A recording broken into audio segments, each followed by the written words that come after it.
Hey friends, welcome back to Birds of a Feather Talk Together. This week we have Valentine's Day coming up, so what better to talk about than the amazing mating rituals of the flame bowerbirds. In addition to being one of the most vibrantly beautiful birds in the animal kingdom, they also build actual structures or bowers to entice a mate. How romantic. John and Shannon provide a lot of really fascinating information on these incredible birds, from how they can manipulate the size of their pupils, how they use trash to attract a mate, and why we don't know more about these birds in general. It's a fun one, so let's grab our binoculars and get into it.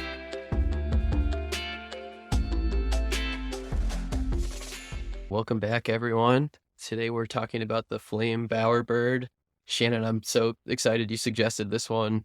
And it's funny you brought it up because on Christmas, Amanda and I were showing my parents YouTube videos of the flame bowerbird. Like, we finished our Christmas and had our dinner, opened presents, and we're just kind of spending time with them. And we were like trying to think of something to do. And we were like, oh, you guys have to see these. Because Shannon, you sent us videos months ago. Yeah. Oh, we've And I infected don't you. know. It's like a virus.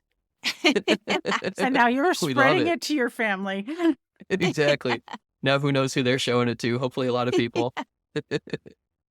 Well, I mean, that's one of the great things about YouTube is the technology that's out there to go out and film some of these birds. And I mean, flame bowerbirds are found in Western New Guinea. They're in one of the more isolated places in the entire world, and a place that's not easy to get to.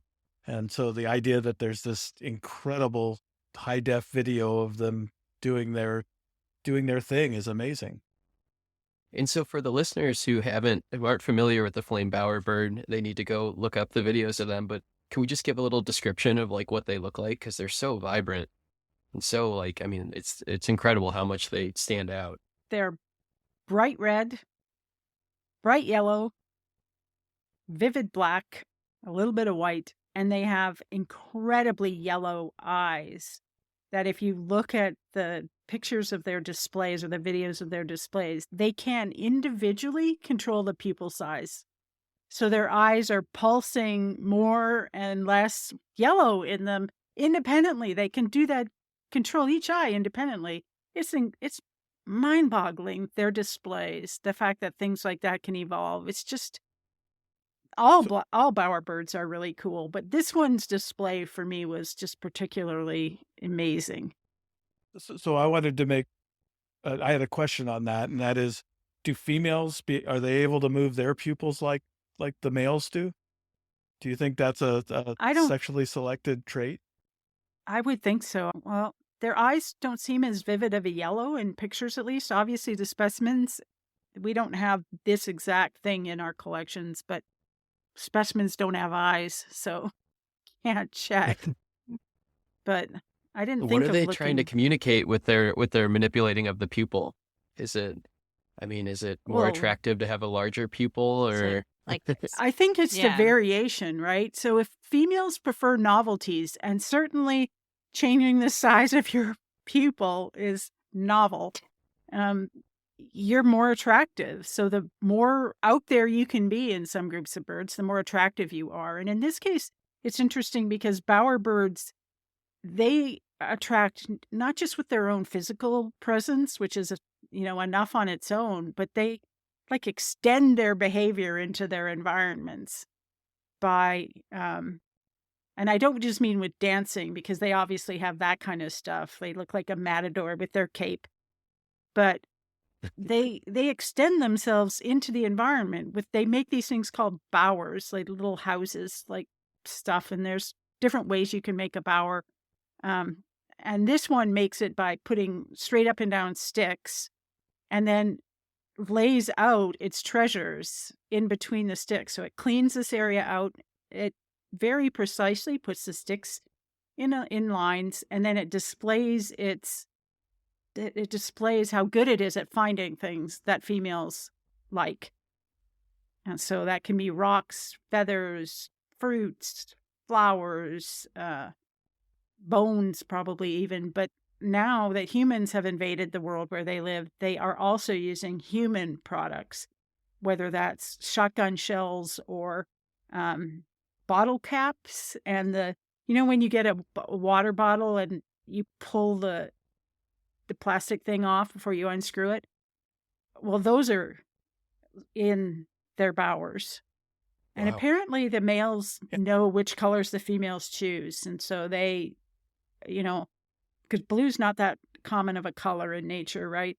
So if you prefer novelties and all of a sudden the male has found a garbage can where tourists have put their stuff in and all of a sudden there's all this blue stuff, they take it out, they put it in their bower. And if the females like that, which I imagine they do because they're so keen on novelties, that every male is going to be looking for blue bottle caps because they have to compete. They have to, they have to step up because the female's going from one bower to another bower saying, are you good enough?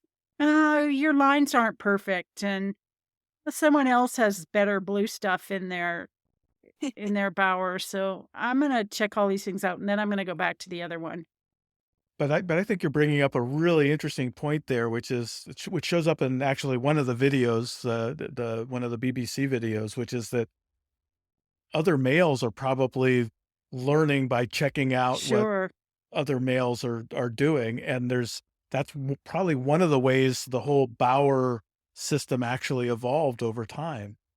And it's the complexity of those behaviors in a situation where, for instance, one of the things I think is fascinating about these bowerbirds is their vocalizations are pretty rudimentary. There's just kind of these gurgles and growls and things. And so they've completely come up with another system to actually project themselves to females. And that's gone into some pretty incredible directions. I went down a whole bunch of rabbit holes about pictures of bowers because I got fascinated by them because they line things up in a size way so that they don't just randomly put different sized objects in. They put them in to make it look like you're going further down. So that all these optical illusions about distance in how they lay out their objects in their bowers. How, like, do they observe other birds build their bowers, or how do they learn? How does one bower bird decide, I'm going to build this and this is how I should build it? Do they learn it from other birds, or is it instinctual, or some combination of both? That's a really interesting question. I would assume in a lot of these birds that have these kinds of display mechanisms, they're almost always long-lived, and you do have a period of time before males reach sexual maturity where they're probably are going around and learning what other males do.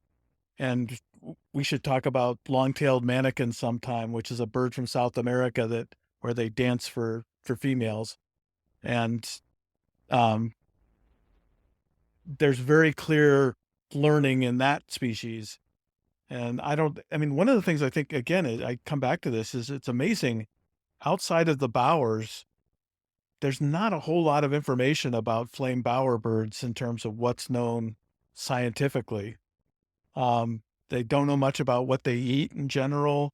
The females go off and nest and are very discreet in terms of their nesting. They're trying to be as unobtrusive as possible, and so that's true in the plumage too. And so a lot of times there's not much known about the nest raising biology or the chick raising biology of birds like this. And so it's interesting because, here you've got this absolutely flamboyant part of their natural history, but then a lot of the other parts are as hidden as they could possibly be from people. And of course, males don't help raise the young, right? They don't build nests and they don't help. In that species, not all bowerbirds are like that with that kind of displays. There are some that have, biparental care and don't build bowers in that same way. But the ones that do these elaborate displays and build these elaborate bowers, the males don't help. Wait, so the bower is just for show? It's not for shelter or anything? Nope. Oh my gosh, that's crazy. No, and it's fascinating to me because the male, in addition to what Shannon was saying about the way the sticks are oriented, it's basically the size of the female's body, so that when you finally get a female that is attracted to your bower and you've gone through your display, which is incredible, it's almost like she's held in place a little bit for copulation to occur, which I think is really bizarre too. They're like anthropology curators because they curate 100% curate the things that they put um, in their bowers. It's not random. They don't just toss things in there. They clean it all up. It has to look perfect from their perspective to attract a female. So they're very, if you were to drop something in there that didn't belong, they would almost certainly throw it out. And as people will see in one of those videos on YouTube is they have this sequence where the male goes through all the procedures. The female seems really interested, and another male shows up, and the courting male decides to go after chase off the male as opposed to mating with the female. And you start realizing that in a lot of these systems, these birds, these males are spending hours of the day just trying to get one or two females to come in if they're lucky. And so the time budgets for these birds are just completely bizarre relative to the way we think about a lot of things. Do we know, do they reuse the Oh, yeah. bower like each year, each mating season, or do they start from scratch and build a new one? I don't know. So my guess is that a lot of that is good places for bowers are probably places the birds will come back to. In other words, there's some aspect of the landscape. It's probably got a degree of openness, and they've done this with some other species where they've been able that have display, so like the sharp-tailed grouse that you guys were thinking about, we're seeing in Colorado, they have lecking areas that they come back to that happen to have good features that they like for various reasons. And so I'll bet the flame bowerbirds, those sticks aren't going to last forever. They're very small sticks, and if there's rain and wind, they're going to basically fall apart over time.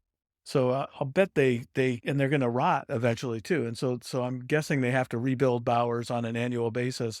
And there's probably some site fidelity, but I'll also bet there are new ones that crop up on a regular basis. What did they do with the stuff that's in their bowers, do you think? Because I imagine there's a lot of, if the male is off chasing another male, that a third male might come in and steal parts of the, whatever shiny and new and they like from in there.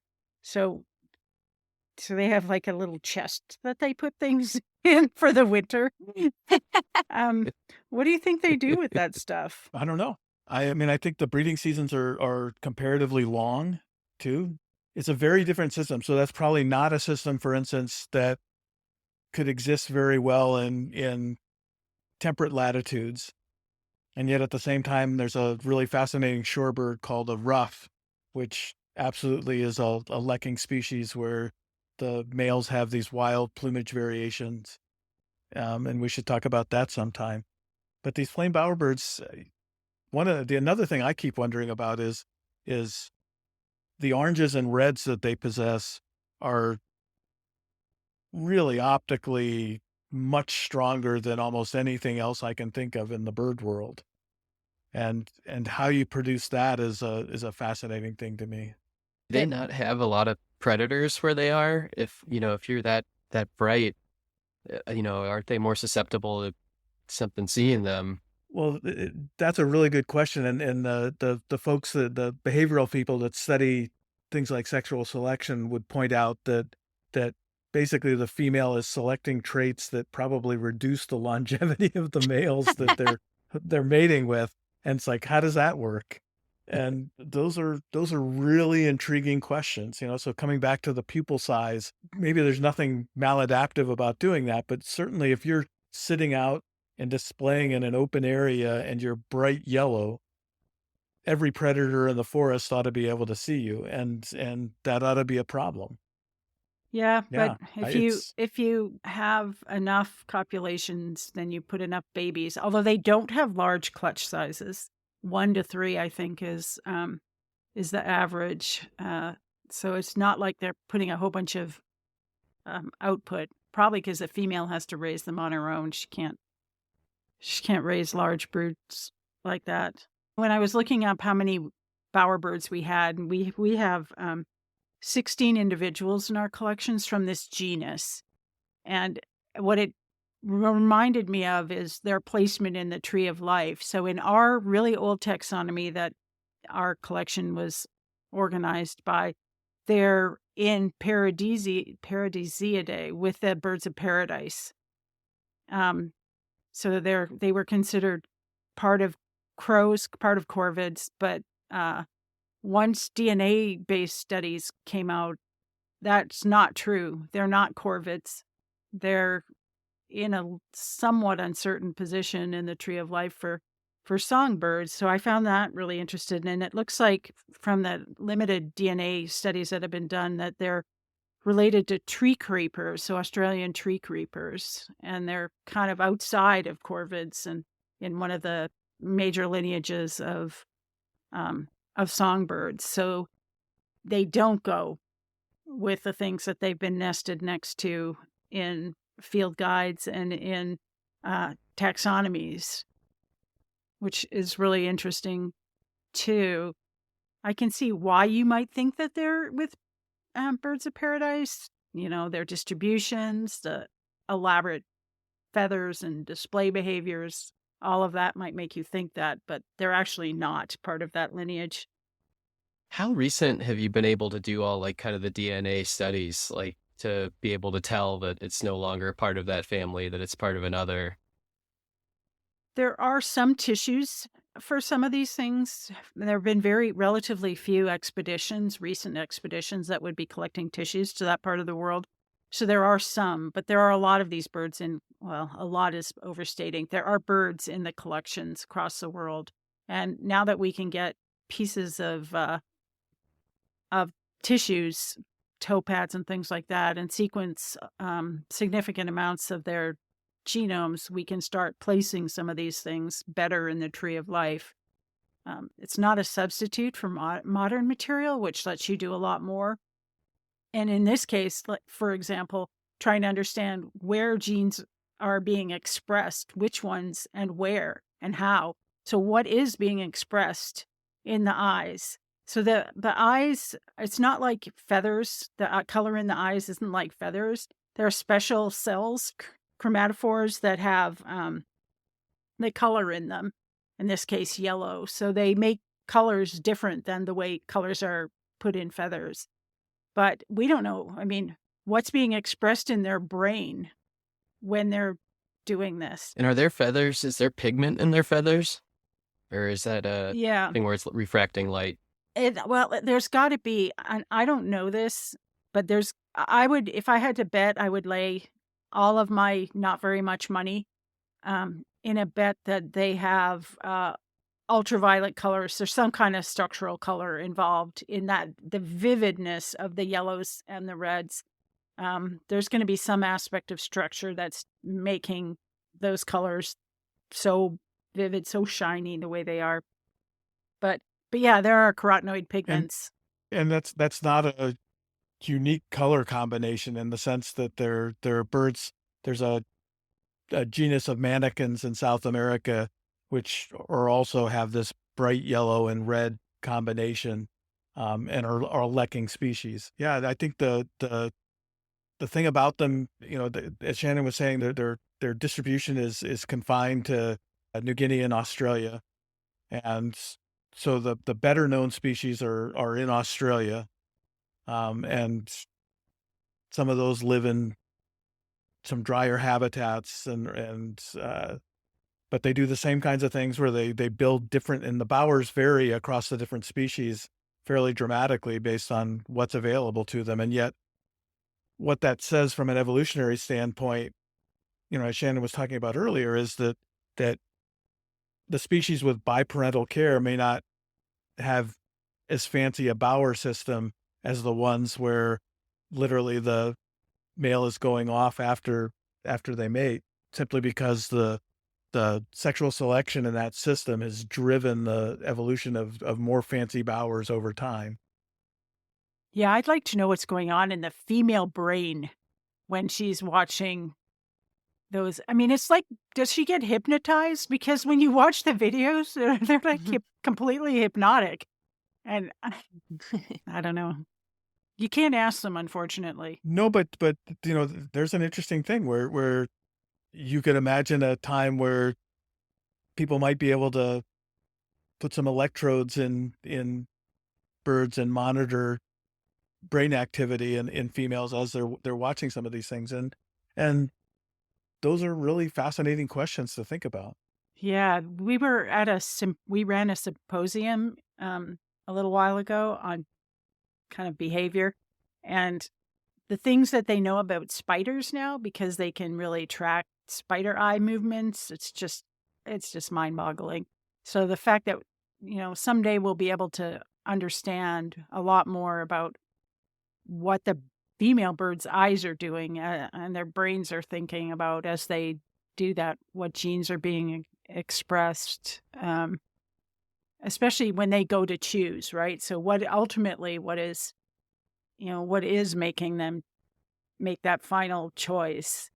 I wonder how many males they visit, how big the territories can't be that big, because you wouldn't want to be too far apart from your other, because you want to take advantage of a female being at one bower and build your bower close enough that you can check out what's going on, but not so close. Is the flame bowerbird the only one that manipulates its pupil like that, or do other bowerbirds do that too? So there's a perfect example of a trait that my guess is they may not have even realized until they actually got high definition video of the birds displaying. I wonder how long they've even known about that aspect of it. And so where I'm going with that is, it wouldn't surprise me that it hasn't even been assessed all that well. And some of the bowerbird species that are really hard have really local distributions in places that are really hard to get to. And how difficult is it to get to New Guinea? Yeah. New Guinea's got to be so difficult, right? I mean, that's so the interesting thing is, bird watching being such a international phenomenon now, there are regular trips to New Guinea and there are places to go. But I think the seasoned birders that have been there, and I haven't been, would tell you that it's one of the more rustic and difficult places to get around. The roads aren't good. Some of the best birding areas are definitely in places that are very difficult to get to. But there's definitely major tourism going on in various parts. And the interesting thing about New Guinea is it's a big enough island that there's, in order to see the birds of New Guinea, you actually have to travel to a lot of different parts across that country. Yeah. John's brother was recently there.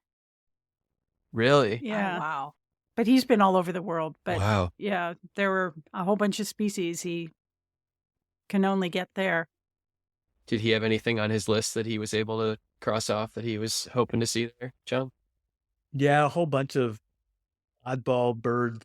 Everybody goes there for the birds of paradise, but flame bowerbird, for instance, is another good example of one that a lot of birders would be absolutely willing to make whatever special trip they had to do to get a chance to see. All right, well, I think we're getting close on time. Is there anything else on bowerbirds, on flame bowerbirds we wanted to touch on? The idea that there's something that looks like that is so splashy and so fantastic and so mesmerizing that we don't know absolutely everything about it just goes to show how much there is to learn left about almost everything in the natural world. All right. We've got one mailbag question. This one is a little more local to Chicago, but this is from Ariana from Logan Square in Chicago. And she just asked, what are your favorite spots to go birding here in Chicago or within 2 hours of Chicago? She said she's new to birding and is just trying to figure out some good spots to look, or at least how to look up where she could go. Well, eBird would be the place to go to look up a lot of birding spots, although, the Audubon societies, actually the Chicago Bird Alliance now, it's changed its name from Chicago Audubon. You can often find places there. The big places in Chicago, obviously, are places like Montrose and Jackson Park, which are good all year round, and but especially good during migration. Skokie lagoons are, Oh, I mean, almost now I'm- everything. That's the thing, right? Go outside, see what's out there, get better at identifying. You'll enjoy it. Every time you do it, you'll enjoy it more because you'll get better at it. Make your list so that you contribute to birds. Join groups so that you can meet other people. Then you'll have people to go with to, Madagascar or New Guinea. Yeah, I think finding a group makes such a difference. That's made such a big deal for Amanda and I, just kind of getting to know people. And then all of a sudden you find out like somewhere that was just within a mile or two of your house is an excellent birding place you wouldn't have thought of until somebody in a group is like, oh no, we can go here this time of year, or this place would be better that time of year. It's just, it's been a really welcoming community to us. So, sometimes it can be pretentious, but I think everybody is on board with trying to show everyone more birds and trying to help everyone. So in the end, when you kind of break into it, it's really inviting. Your backyard is a good place to find birds. We had a saw-whet owl Yes. in our backyard. So Oh, wow. Really? we did at the beginning of the first fall of the pandemic. That was our socialization. Everybody came to our yard because everybody was outside looking for the owl. You never know That's what you're awesome. going to find. Any of the parks will have birds in them. And spring and fall migration, for instance, you could be anywhere and have things show up like that saw-whet owl Shannon's talking about. Yeah, so definitely get outside and look around. Right. Well, I think that's a good place to call it then. Sean, you want to close it out? Or Shannon, you have anything you want to close it out with? This is the Flame Bowerbird Shannon's episode. YouTube can be your friend.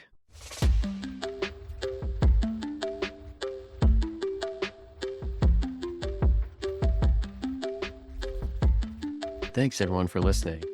If you have a question for us that you'd like us to read and answer on the podcast, you can send it to podcast.birdsofaFeather@gmail.com. If you haven't already, make sure to click subscribe or follow in your podcast app so you always get our newest episodes sent your way. Follow us on Instagram to see amazing photos of the different bird specimen that we discuss. And also, we now just joined TikTok. There isn't any dancing, but there are a lot of cool photos of birds, so check that out. All right, thanks everyone for the support. See you all next week.